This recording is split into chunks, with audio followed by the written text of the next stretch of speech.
Bonjour à tous et à toutes, je suis ravi de vous retrouver sur le PCC, le podcast de la Canada. Le podcast de la Canada, non pas du tout, je suis vraiment très très rouillé. Le podcast de la cabane au Canada, voilà, lancé en 2005, donc il y a 2 milliards d'années depuis Montréal.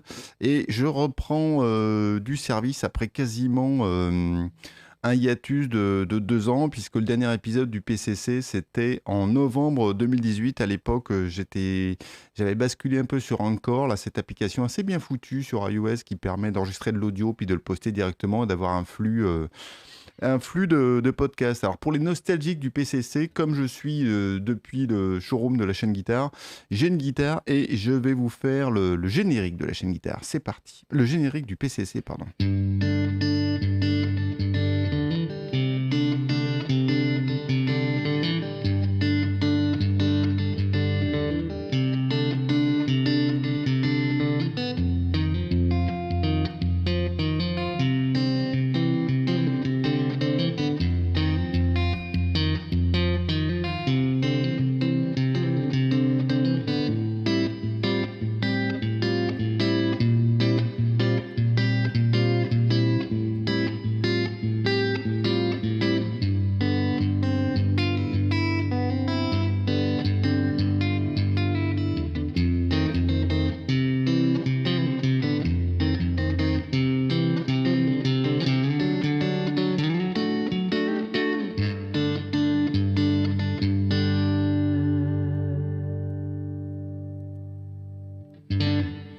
Voilà, peut-être ça rappellera des souvenirs à tous ceux qui ont écouté le PCC quand j'avais démarré ça donc en 2005, hein. À l'époque, j'habitais encore à Montréal avec ma femme, Carole, et puis les enfants.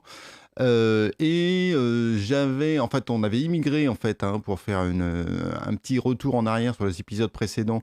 On avait immigré au Canada en 97. J'avais acheté mon premier iPod à l'époque avec les disques durs, hein, vous savez, la petite brique blanche là, en Noël 2004. Et j'avais découvert dans la foulée les podcasts. Et à l'époque, il n'y avait même pas, enfin, il y avait déjà iTunes, mais les podcasts n'étaient pas intégrés à iTunes. Il fallait avoir des logiciels style JPodder et compagnie ou Juice pour aller lire le flux RSS, récupérer les fichiers MP3 et ensuite les synchroniser sur l'iPod. Donc voilà, truc super geek, mais vraiment bien kiffant. Et assez rapidement, ayant toujours été fan d'audio, étant ingénieur informatique, guitariste, comme vous avez pu le voir, je me suis dit, putain la vache, mais ouais, un podcast, bien sûr, allez, j'en lance un. Et donc ça, c'était le PCC, donc le podcast de la cabane au Canada, puisque voilà, à l'époque, on était là-bas. Et l'objectif, c'était un peu de poster enfin de raconter un peu notre immigration pour expliquer un peu, pour chroniquer tout simplement nos aventures sur place. Voilà, c'était aussi simple que ça le but du jeu. Et donc il y avait pas mal de rencontres, d'échanges, d'interviews aussi, voilà, d'autres expatriés. Je faisais aussi ce que j'appelais des soundsigns, à savoir donc je me promenais avec, à l'époque, j'avais un petit iRiver qui était un petit enregistreur. Je pense que c'est une marque qui a complètement disparu d'ailleurs maintenant.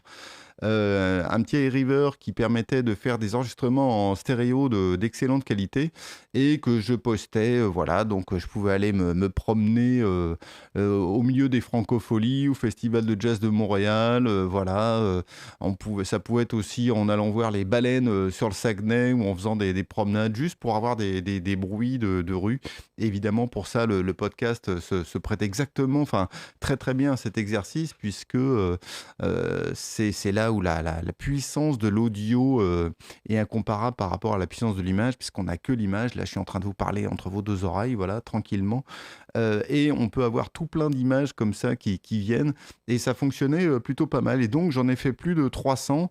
Là, c'est le PCC numéro 320. Voilà, le dernier date de novembre 2018. Et pourquoi, en fait, pourquoi avoir attendu aussi longtemps en refaire?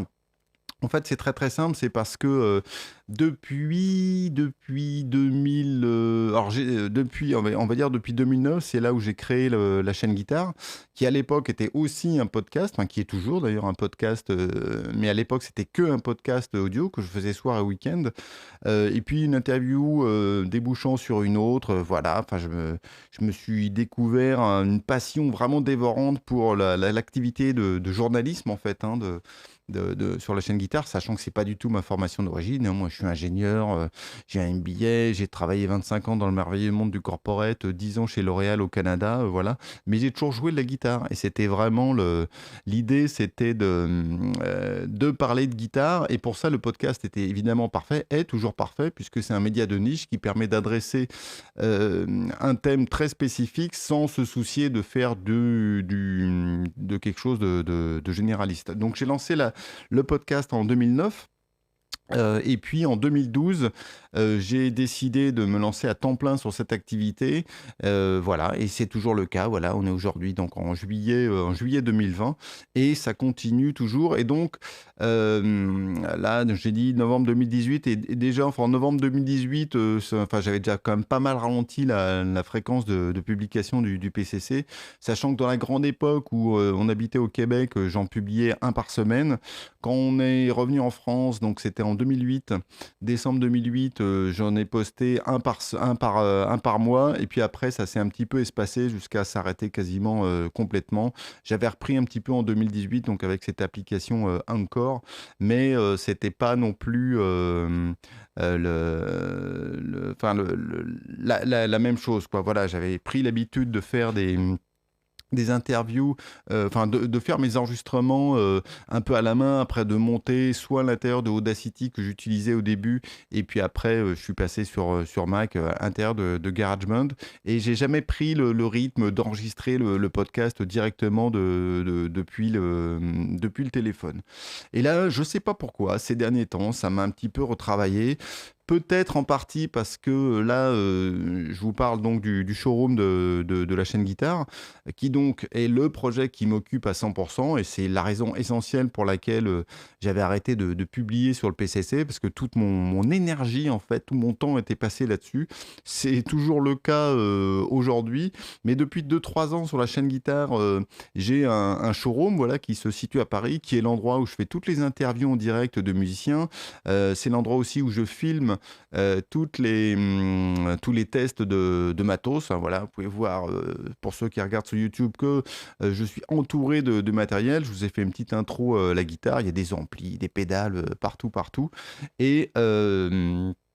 et du coup, je sais plus où est-ce que je suis en train d'aller avec ça. Je suis en train de perdre le fil. Je me suis dit, oui, si, voilà, j'ai réintégré, donc j'ai voilà, cet espace, le showroom où je fais ça. Ça me sert aussi pour accueillir les abonnés payants de la chaîne Guitare qui veulent tester du matériel. Et depuis 1 an et demi ou deux, je fais un live tous les vendredis soirs sur la chaîne Guitare, sur la page Facebook de la chaîne Guitare, qui est en accès libre, hein. Et tout récemment, j'ai complété un peu le matos de streaming. Avant, je faisais du streaming depuis mon ordinateur avec OBS, ça fonctionnait pas trop mal, mais il faut vraiment avoir une machine assez puissante, une carte graphique de course pour que ça fonctionne. Et du coup, c'est toujours un peu problématique parce qu'on fait de la vidéo avec du soft, alors que la vidéo est très intensive, hein, enfin c'est très consommateur de CPU. Et tout récemment, j'ai acheté un ATEM Mini Pro de Blackmagic Design que je vais vous montrer, puisque là, pour ceux qui regardent en vidéo, voilà, mon ATEM Mini Pro, il est ici. Donc l'ATEM Mini Pro, c'est cet appareil qui est là. Et en fait, il faut voir ça, c'est une petite régie vidéo. Donc là, depuis le showroom, là, je suis entouré de 4 caméras. Donc il y a la caméra où je suis en train de parler. Je peux parler sur celle-là pour avoir un autre angle de vue. Là, c'est la caméra zoom donc, que je viens de prendre à la main pour vous monter l'ATEM Mini Pro. Et je peux même vous montrer mon écran d'ordinateur. Voilà. Et donc c'est une régie vidéo. Donc on branche les caméras en HDMI là-dessus. Et voilà, on peut soit streamer en direct, là, ce que je suis en train de faire là sur la page du PCC, sur la page Facebook du PCC. Et on peut aussi enregistrer la vidéo, ce que je suis aussi en train de faire. Et de la vidéo, j'extrairai le fichier audio que vous êtes en train d'écouter actuellement via le podcast. Donc, ayant toute cette belle installation streaming voilà, que j'utilise maintenant de manière assez intensive, je me suis dit, mais bon sang, mais c'est bien sûr, il suffirait juste que je m'assoie devant mon micro, je prépare mes petites bullet points voilà, avec les thèmes que j'ai envie d'aborder, et ensuite rouler jeunesse. Voilà, je peux causer dans le poste et enregistrer une émission de la même manière que je le faisais en fait à l'époque, hein, où j'utilisais un simple micro USB qui était connecté sur l'ordinateur, et je faisais un enregistrement one shot. Je faisais en général très très peu de montage. Peut-être ça m'est arrivé à une époque d'incruster des virgules, voilà, etc., pour faire quelque chose de très joli. Mais en fait, la plupart du temps, à 95%, le contenu audio était tout à fait direct, tout à fait...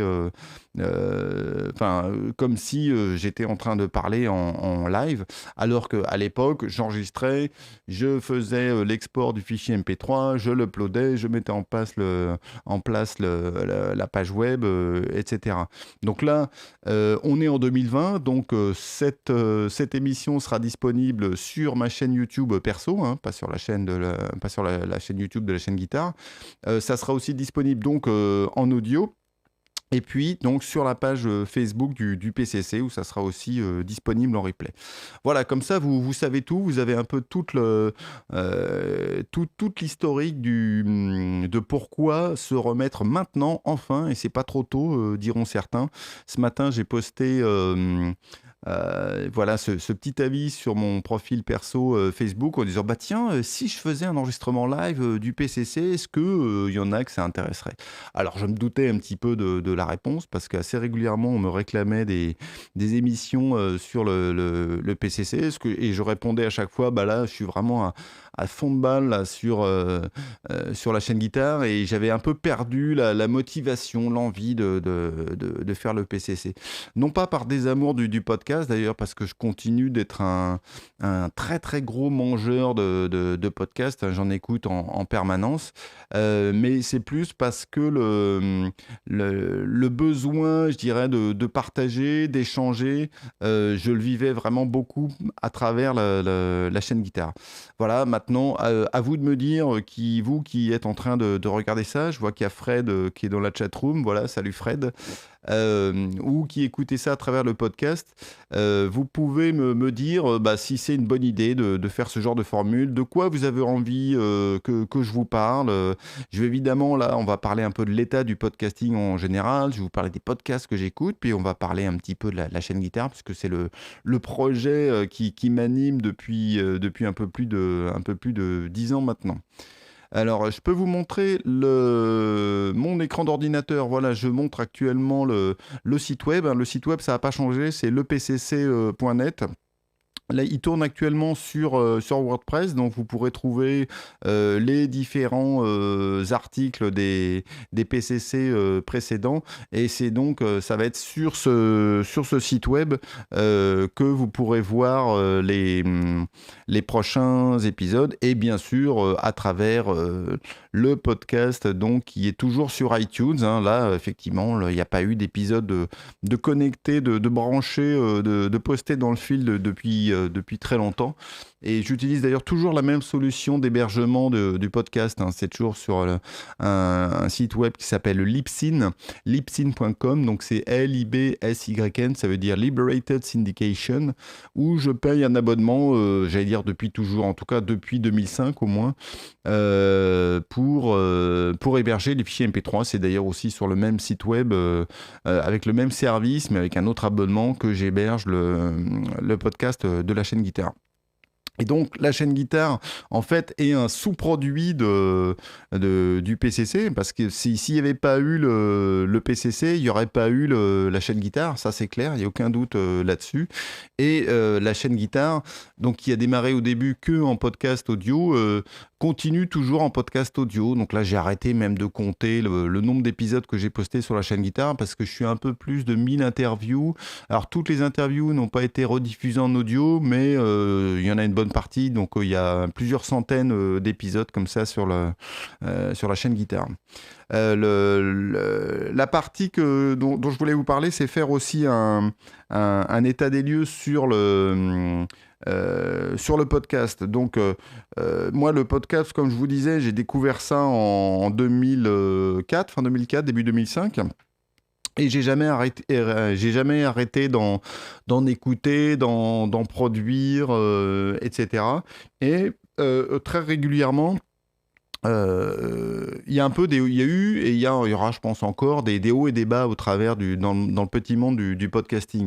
Au tout début, en 2005, franchement, on était à peu près persuadés, tous ceux qui se sont lancés là-dedans, qu'on allait régner sans partage sur le monde des médias, que c'était l'avenir, que tous les médias traditionnels allaient disparaître et que voilà, on allait être les rois du pétrole. On a relativement vite déchanté pour se rendre compte, finalement, il n'y a aucun business model autour du podcast. Apple a jamais voulu mettre le nez là-dedans. Alors, bon gré mal gré, ils ont intégré les podcasts dans l'environnement iTunes, mais encore une fois, comme je disais au début, avec votre iPod, il fallait vraiment être un petit peu ingénieur informatique pour télécharger des MP3 pour récupérer les fichiers. Mais toujours est-il qu'ils n'ont jamais mis en place d'outils de monétisation, alors qu'à une époque, ils auraient pu le faire. Peut-être plus maintenant, parce que maintenant les plateformes sont un petit peu éclatées partout. On retrouve des podcasts sur Spotify, voilà, et on n'a pas forcément besoin d'iTunes. Mais il n'y a pas d'outils de monétisation. Et donc, on pensait vraiment qu'on allait devenir... ça allait complètement balayer les médias traditionnels, ce qui n'a pas du tout été le cas. En fait, ça a plutôt été le contraire, même d'une certaine manière, puisque tous les médias traditionnels, en particulier les radios, que ce soit les radios françaises, américaines, étrangères, canadiennes, tout ça, se sont mis au podcasting pour faire du catch-up, comme on dit en bon français, donc pour rediffuser du contenu qu'elles produisaient, évidemment beaucoup, puisque c'était leur métier. Et là où à une époque, quand iTunes a intégré la partie podcast où il y avait des classements, qui existent toujours d'ailleurs, il y avait évidemment que des podcasteurs indépendants, puisqu'il y avait que ça, quoi. Et du jour où les stations de radio périphériques ont débarqué, alors là, toutes les premières places des classements ont été trustées, et en 2020, ça reste à peu près toujours le cas. Si vous allez aujourd'hui sur iTunes pour regarder le classement, aucun doute que allez, on va dire 80%, 90% des émissions que vous allez voir sont des émissions qui existent à la radio, et très souvent, c'est même des émissions qui existent, qui sont diffusées et qui sont rediffusées après via le podcast. Ce ne sont pas des podcasts purs, dans le sens où elles existent d'abord en tant qu'émissions radio et après elles sont rediffusées. Ce qui en soi, moi, me gêne pas du tout. Moi, j'écoute pas mal quelques émissions comme ça par ce biais-là. Et j'adore. Je suis un grand fan, par exemple, de Au cœur de l'histoire, qui à l'époque était sur Europe 1. Maintenant, Franck Ferrand, il est passé sur Radio Classique. Mais j'écoute un certain nombre d'émissions comme ça. Après, j'écoute beaucoup de podcasts indépendants. Moi, l'application que j'utilise, qui s'appelle, je sais plus comment d'ailleurs, comment s'appelle cette application ? Sur iPhone, elle est très très bien. Alors, c'est essentiellement des podcasts de guitare que j'utilise, que j'écoute. Everyone Loves Guitar, Guitar Wank, et essentiellement des podcasts en anglais, d'ailleurs. Voilà, je dirais les 2-3 seuls podcasts que j'écoute en français. Il y a le Rendez-vous Tech de Patrick Béja, qui est un peu l'exception qui confirme la règle au niveau business model, voilà, puisque c'est à ma connaissance le seul podcasteur français qui arrive à vivre de son métier de podcasteur. Il a pu le faire parce qu'il a créé un Patreon, donc sur ce système de financement collaboratif qui est très bien. D'ailleurs, moi je trouve que c'est une chouette plateforme. Il y a le copycat français qui s'appelle Tipeee avec 3 E, mais c'est le même principe. Moi d'ailleurs, je suis très fier d'être un abonné à la chaîne, j'ai dit à la chaîne Guitare, pas du tout, au rendez-vous tech de Patrick Béja dès le début. Donc je suis abonné au rythme, je sais plus, de 1$ l'épisode. Enfin bref, ça me coûte pas grand-chose. Et là, il y a ma caméra qui est en train de me dire qu'elle va manquer de coco. C'est pas grave, heureusement qu'on a plusieurs caméras, on va passer sur celle-là. Et donc Patrick Béja, qui est le seul podcasteur qui arrive à en vivre, puisqu'il fait vraiment ça à temps plein maintenant, et un podcast que moi j'écoute vraiment très régulièrement. Ça fait partie des très rares podcasts que j'écoute immédiatement dès qu'il sort. Et donc le rendez-vous tech, voilà, si vous voulez suivre un peu ce qui se passe au niveau de la tech, je peux que recommander ça, parce que c'est vraiment très très intéressant. Dans les podcasts non guitare, il y a aussi le magazine de l'actu numérique, donc c'est Mon Carnet de Bruno Guglielminetti. Ça, super intéressant. Moi, je suis très très fan. C'est un ancien de Radio-Canada, voilà, qui fait des émissions très intéressantes. Je suis en train de scanner mon petit répertoire, voilà, hein, ça ressemble à ça, hein, l'application. Donc, je suis en train de regarder les différentes vignettes. Il y a aussi un excellent podcast d'un entrepreneur français installé aux États-Unis depuis longtemps qui s'appelle Ilan Abeacera, et son podcast s'appelle We Are New York. Est-ce que je peux vous le montrer comme ça? Ouais, vous le voyez. We Are New York, donc oui, écrit à la française, OUI. Et il interviewe des entrepreneurs, des start-upers, soit qui ont réussi, enfin qui sont à différents stades, et c'est super intéressant. Moi, me considérant encore start-upper, puisque la chaîne Guitare, même s'il y a eu pas mal d'étapes dans le développement, il y a encore beaucoup de choses qui restent à faire pour faire complètement décoller le système. C'est un podcast qui est très inspirant. Qu'est-ce que j'écoute d'autre en français? Il y a Jérôme Colombin et François Sorel, là, que je trouve que c'est pas mal. Mais ils sont pas super réguliers. Il y a un autre podcast dont je parle très souvent qui s'appelle Les Sondiers. Voilà, c'est une belle équipe d'amateurs qui fait un podcast dédié à la technique de prise de son et au synthétiseur. Et ça, alors là, ils sont en pause estivale aujourd'hui, donc il n'y a rien.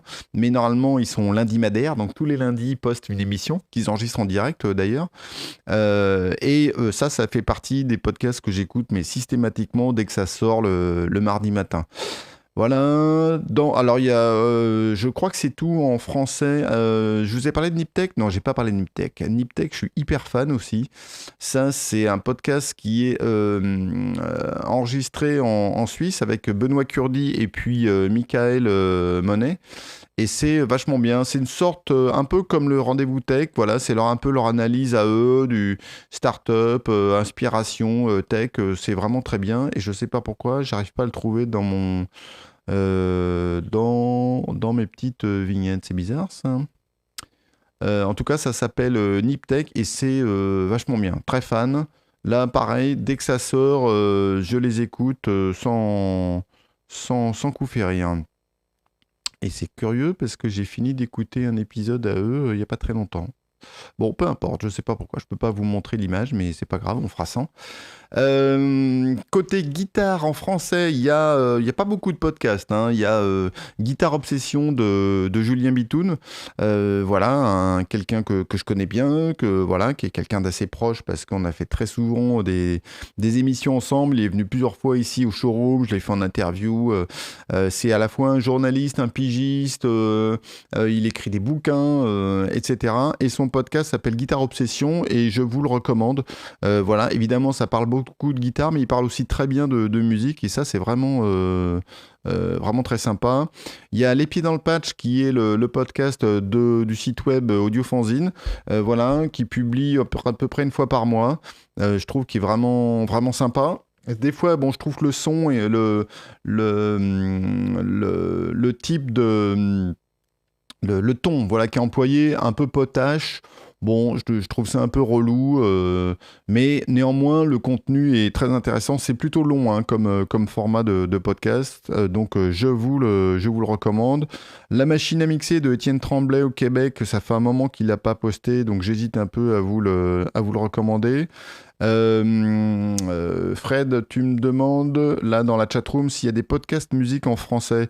Écoute, je sais pas si tu connais le Sonorium, mais c'est un podcast justement sur lequel Julien Bitoun a enregistré plusieurs épisodes et où il prend des albums connus et puis il les décortique, il en parle, etc. Donc le dernier épisode date du 8 mai, là, c'était sur l'album Is This It des Strokes. Il a fait une émission sur Jeff Buckley, sur l'album Grace. Il a fait une émission sur A Night at the Opera de Queen. Bref, c'est très bien fait. Il y a des extraits là. Côté musique, c'est vraiment bien. Quoi d'autre en français? Je crois que ça fait à peu près le tour. J'aime bien réécouter en replay les chroniques de Alain Duhamel. Voilà, c'est sur RTL, c'est assez court. J'aime bien son analyse politique. Et je crois qu'en français, ça fait le tour. Le dernier que j'ai découvert tout récemment, il s'appelle Dans le Tempo. Et c'est fait par Salman Sali, qui est un journaliste qui travaillait avant chez Audiofanzine. Et qui vient tout juste de commencer l'émission. Hein. Là, il y a 2 émissions qui ont été postées et il m'en a parlé via MP sur Facebook il y a quelques jours parce qu'il voulait avoir mon avis, etc. en tant que cinglé de guitare autoproclamé. Et c'est très intéressant. Et il a invité Florent Garcia, donc, qui est un très très gros youtubeur français qui doit avoir genre 145 000 abonnés, quelque chose comme ça. Alors, c'est un peu long, ça dure 1h20. Mais il y a pas mal de rythme, et si vous avez envie d'entendre parler... alors le titre est un poil putaclic, mais enfin c'est pas bien méchant. C'est est-ce que la guitare a éclaté, un truc comme ça. Donc bon. Mais ce qui compte, c'est que le contenu intérieur est vraiment très très bien. Voilà, je crois que ça fait le tour évidemment des podcasts que j'écoute en termes de guitare. Podcast Théo, j'ai écouté pendant un moment. Mais en fait j'ai arrêté d'écouter, mais c'était un peu l'actualité du podcast. Il y avait des choses qui étaient intéressantes là-dedans. Voilà. Après, les podcasts de guitare, vraiment sur lesquels je me jette dès que ça sort, il y a No Guitar is Safe de Jude Gold, que j'ai le plaisir d'interviewer au NAMM cette année, qui est un excellent guitariste qui joue avec Jefferson Starship et qui reçoit des gens et qui fait jouer, il joue avec, etc. Ça, c'est vraiment excellent. Ça s'appelle No Guitar is Safe. Et là, c'est à écouter de toute urgence. C'est assez long, mais très très bien fait. Ah bah le voilà, tiens, Niptech, je sais pas pourquoi, je l'avais pas trouvé, j'avais pas... Voilà.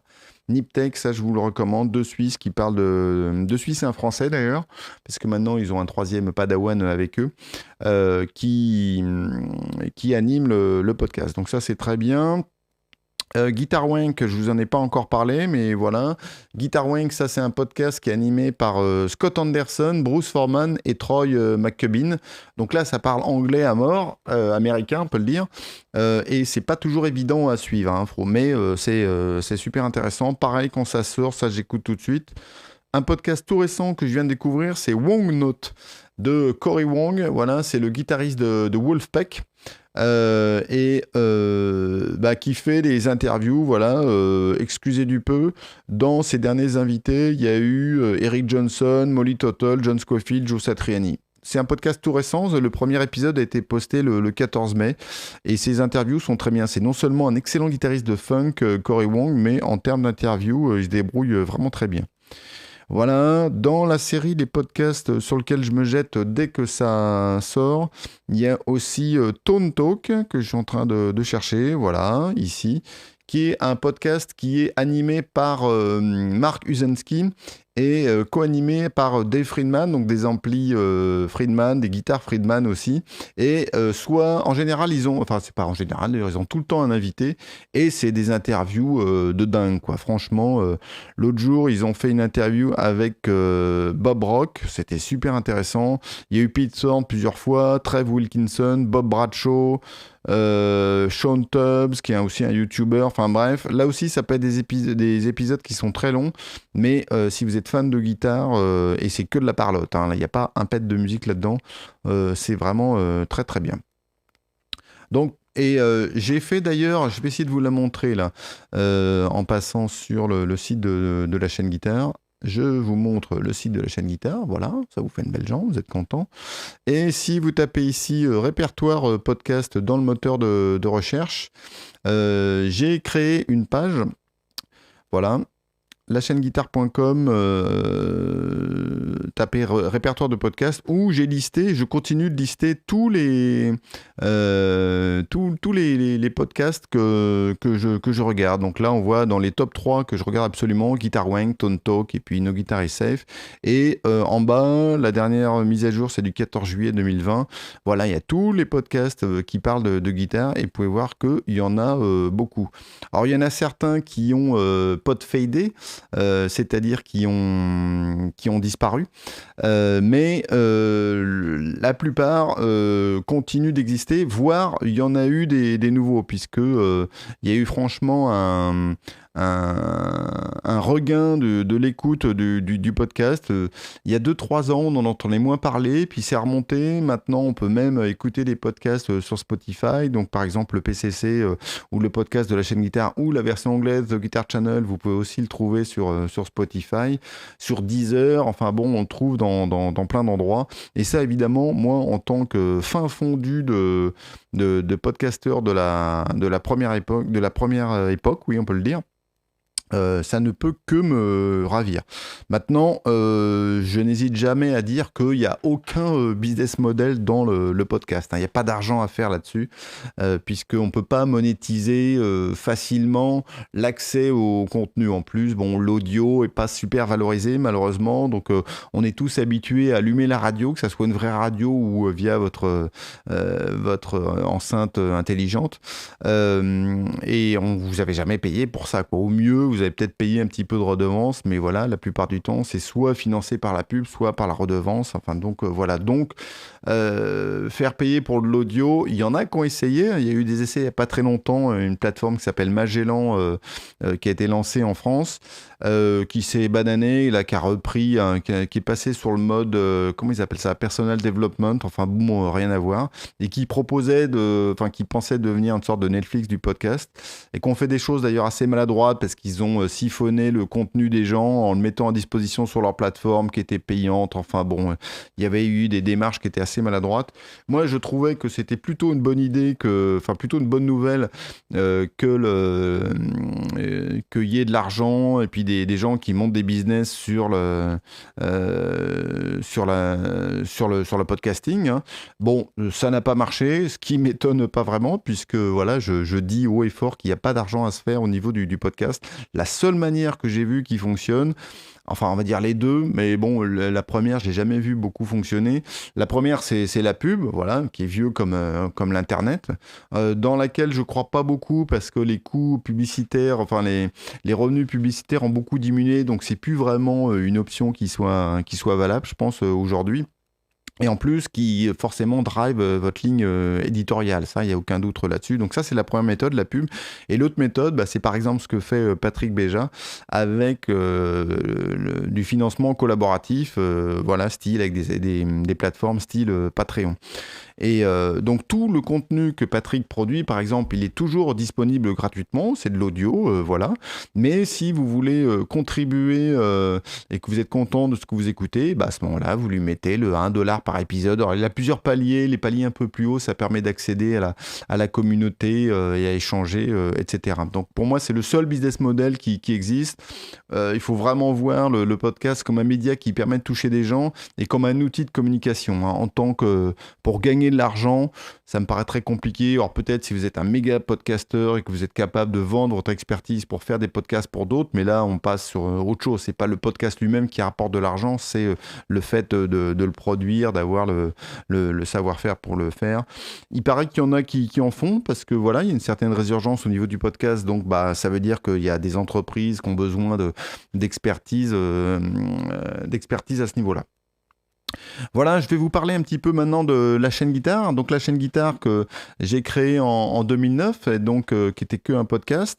J'ai commencé, donc j'ai mis en place le système d'abonnement payant, puisque le pitch de la chaîne Guitare, hein, c'est d'être le Netflix des guitaristes. Donc voilà, il y a un abonnement à partir de 6 euros par mois qui permet d'accéder à la totalité du contenu. Il y a un peu plus de 1500 vidéos. Et ce qui me permet, on parlait des business models il y a 2 minutes par rapport au podcast, de ne dépendre que de mes abonnés, d'accord? Donc moi, j'ai pas d'annonceur sur la chaîne Guitare. Si vous allez sur la chaîne guitare.com ou sur theguitarchannel.biz, vous verrez pas de grands panneaux. Je peux vous montrer les sites web. Voilà, hop, je repasse sur cette caméra. Là, voilà, ça c'est la page d'accueil de la chaîne Guitare.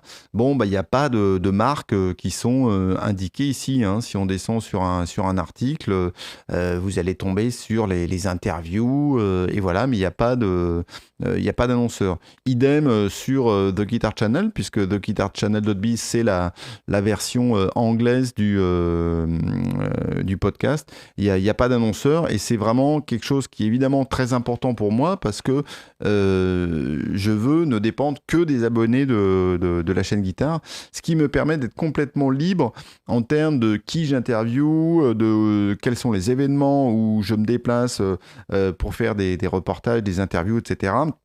Du matos que je teste, d'en dire ce que je veux. Voilà, on connaît tous plus ou moins les soucis de la presse spécialisée ou pas, qui voilà, enfin déjà la presse a un vrai problème, parce que moi ça me rend dingue par rapport à ça, c'est que la presse, enfin ça fait 20 ans maintenant, on va dire, allez, en étant charitable, que l'internet existe, et pour malheureusement la plus grande partie des titres de presse, ils se sont mais absolument pas réinventés par rapport à l'internet, quoi. Et pour la partie que je connais un peu, voilà, la partie média guitare, alors là, autant vous dire qu'ils sont complètement à la ramasse. Ce qui est vraiment dommage, parce que moi, même si j'ai créé la chaîne Guitare sur Internet, je suis persuadé qu'il y avait des choses à faire avec quelque chose qui pouvait être très complémentaire entre le média papier puis le média Internet. Voilà, donc du coup, ça me fait un petit peu rigoler quand j'entends, ouais, bah, période de coronavirus, voilà, on va mourir, tout ça. Bah oui, mais t'étais quand même déjà un petit peu en train de mourir avant, quoi. Donc c'est pas très très nouveau, ça. Et encore une fois, enfin c'est pour connaître bien les gens qui travaillent au sein de ces journaux, je les connais pas tous, mais enfin une bonne partie. D'ailleurs, une bonne partie que j'ai déjà interviewé, parce que ce sont très souvent d'excellents musiciens. C'est plus à l'étage au-dessus, voilà, les gens, les actionnaires ou les propriétaires de ces titres de presse qui n'ont jamais voulu prendre ce virage. Et ça, franchement, c'est très très dommage. Et encore une fois, il y a pas très longtemps, j'avais fait une collaboration avec Christian Séguret, qui était le rédac-chef et le principal rédacteur d'un magazine qui s'appelait Vintage Guitar, et on faisait une chronique en commun. Donc lui, il écrivait son dossier, les belles photos, le texte super détaillé sur une guitare vintage, et ensuite il venait ici au showroom et on faisait la vidéo où je le faisais jouer un peu, du coup on entendait, ce qui fait qu'il y avait à la fois l'image et le visuel pour voir, entendre la guitare, et puis avoir peut-être d'autres anecdotes, et puis le côté journal avec des belles photos qu'on pouvait feuilleter, et puis avoir un contenu très agréable à écouter, à consommer, à lire tranquillement dans son canapé. Malheureusement, le titre de presse en question a disparu et cette chronique s'est arrêtée. Mais tout ça pour dire qu'il peut très bien y avoir un complément de choses. Après, c'est clair que comme tout, il faut se bouger les fesses pour chercher des choses. Moi, l'exemple tout récent, évidemment, avec le coronavirus, c'est que là, dès qu'on a été en mode confinement, c'est pas compliqué. Moi, sur 2020, tous les événements où je pensais me déplacer ont tous été annulés. D'accord, donc comme ça, c'était vite vu, il n'y avait pas d'embrouille à ce niveau-là. Donc il a fallu que je trouve autre chose, quoi, pour générer du contenu. Alors j'étais pas du tout inquiet en termes de production de contenu, parce que j'ai en général voire 3 voire 4 mois d'émissions à publier en avant de moi sur la chaîne Guitare. Et donc avec mes petits bras musclés de média guitare, je me suis dit tiens, qu'est-ce que je peux faire? Et donc j'ai fait des interviews en direct, diffusées librement sur la page Facebook et aussi en replay replay sur YouTube pour donner un coup de main aux musiciens qui, eux, pour le coup, se trouvaient dans la galère complète. Et donc ça, c'était pendant la période du confinement. J'ai fait 55 interviews. Donc vous allez avoir des interviews de Sylvain Luc à Christian Godin, en passant par le luthier Tom Marceau, Virgile Pilon. Enfin voilà, j'ai fait aussi des Américains, Mike Moreno, Josh Scott. Enfin voilà, j'ai fait plein de gens comme ça. Josh Smith, pardon, non, Josh Scott, pardon, des pédales JHS. J'ai pérennisé, maintenant on n'est plus confiné, mais enfin bon, on est encore un peu dans la pandémie. Et donc j'ai continué à faire ça en me faisant des interviews une fois par semaine, des interviews en direct. Là, hier, j'avais Guillaume Pile de Tout Note, par exemple. Et donc ça, c'était des choses que je faisais pas avant ou très très peu. Et qui permettent de réinventer finalement d'une certaine manière la manière dont je peux fonctionner en termes de travail sur la chaîne guitare. Donc voilà, c'est encore une fois ma petite expérience personnelle, c'est comme ça que moi j'ai vécu le confinement et puis à faire des choses et on espère évidemment que les événements vont pouvoir repartir. Pour vous dire, l'année dernière, j'étais allé à Los Angeles pour le NAMM, donc j'y suis allé cette année, mais ça a été le seul événement de 2020. Après, il y a Guitare au Beffroi qui a été l'année dernière. Il y a eu Guitare au Beffroi. Je suis allé au Japon aussi couvrir le Soundmesse à Osaka. Il y a eu le festival Guitare Issoudun. L'année dernière, il y a eu le festival Guitare de Puteaux, dont j'avais le plaisir d'organiser le Salon des Luthiers. Et qu'est-ce que je suis en train d'oublier d'autre comme déplacement ? Enfin, il y avait 5 ou 6 gros déplacements dans l'année. Là, cette année, il n'y aura eu que le Winter NAMM. Donc voilà. Et je ne suis pas du tout persuadé qu'il y aura un Winter NAMM à Los Angeles, dans le coin de Anaheim, l'année prochaine. Là, on est donc le 23 juillet. Est-ce qu'il y aura un prochain NAMM, vu que la pandémie repart vraiment très très fort aux États-Unis, avec la gestion qui en est faite là-bas, qu'on connaît, ça serait assez surprenant. Donc voilà. Mais encore une fois, moi il y a d'autres manières de faire. J'ai fait aussi pas mal d'interviews via Skype, qui n'est pas diffusé en direct, mais enregistré via Skype. Alors c'est pas du tout pareil que d'avoir les gens à côté de soi pour pouvoir avoir cette interaction en direct, mais finalement ça fonctionne pas mal. J'ai fait tout récemment une interview avec John Scofield, voilà, l'immense guitariste de jazz, un peu jazz rock fusion, que j'avais déjà fait en interview en 2014 ou 16, je crois, 2016 peut-être, à Issoudun. J'ai fait Steve Swallow, son bassiste non moins légendaire, et pas plus tard qu'hier, j'ai fait une interview avec Adam Miller, qui est un guitariste australien.